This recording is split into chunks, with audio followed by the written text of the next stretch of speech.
Sa wakas ay naibigay na rin po ng Los Angeles Clippers ang matagal nang hinihingi nitong si Kawhi Leonard sa kanila. Matagal nang gusto ni Kawhi Leonard na marami siyang kasamang mga veterano.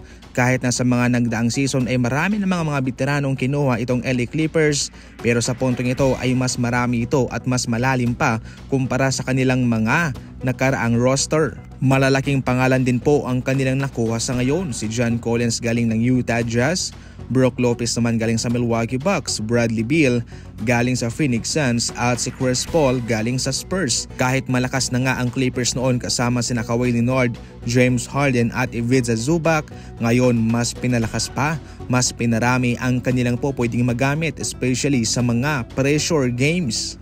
Kay John Collins pa lang at Brook Lopez, pareho sila makapagbibigay ng flexibility sa big man position at makapagbibigay din po sila ng mahigpit na depensa sa loob.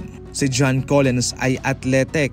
Itong si Brook Lopez naman ay kilala sa kanyang dominanteng depensa sa loob. Si Bradley Beal naman ay magbibigay ng assistance kay James Harden especially sa mga on-ball movement niya at makapagbibigay din po siya ng sapat na kakayahan para pansamantalang makapagpahinga itong si Kawhi Leonard na sa ngayon ay kinakailangang i-preserve ang kanyang katawan para maiwasan na magkaroon ng injury. At ang panghuli itong si Chris Paul, veteranong point guard na makakatulong naman sa kanilang ball movement. Kung pag-uusapan lang yung palakasan, malakas na talaga sa papel itong LA Clippers.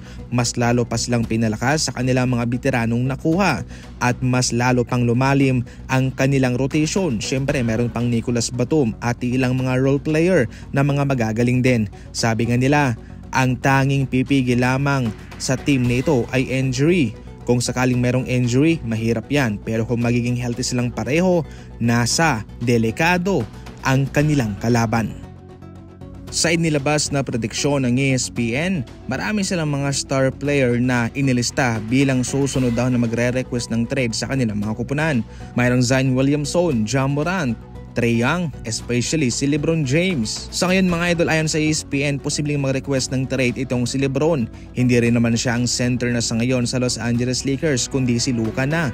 Kahit na siya umalis ay wala itong magiging epekto para sa Lakers at sa kanilang rotation. Magiging 41 na nga itong si LeBron at considering sa kanyang edad ay hindi na nga siya bibigyan ng mabigat na workload o mas mataas na minuto.